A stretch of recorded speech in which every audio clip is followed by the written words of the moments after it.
MP అభ్యర్థులకు shock ఇచ్చిన cyber మోసగాళ్లు. గాంధీ భవన్ కాల్ చేసి అభ్యర్థుల డేటా తీసుకున్న జాదుగాళ్లు. బీఫామ్స్ ఇస్తామంటూ క్యాండిడేట్లకు ఫోన్ కాల్స్. 99,000 ఫోన్ పే చేయాలంటూ సూచన. అనుమానంతో గాంధీ భవన్ చెప్పడంతో అసలు విషయం వెలుగులోకి వచ్చిన ఆయనమాట.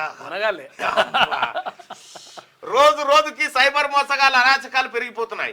ఈజీ మనకి అలవాటు పడిన కొంతమంది నేరగాళ్లు సైబర్ మోసాలకు పాల్పడుతూ కోట్లు దోచుకుంటున్నారు. అయితే తాజాగా ఎంపీ అభ్యర్థులకు కాల్ చేసి బీఫామ్ కావాలంటే 99,000 ఫోన్ పే చేయాలంటూ పలువురు అభ్యర్థులకు కాల్స్ రావడంతో ఒక్కసారిగా అంతా ఉలిక్కిపడ్డారు. సైబర్ నేరగాళ్లు బుధవారం టీపీసీసీ కార్యాలయం గాంధీ భవన్ ఫోన్ కాల్ చేశారు.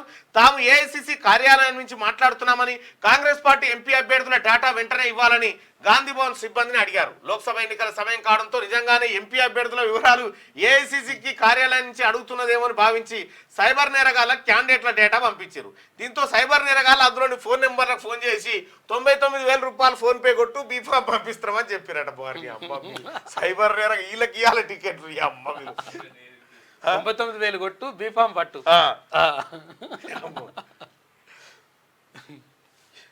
ఇవ్వడం చేశారు అట్లా.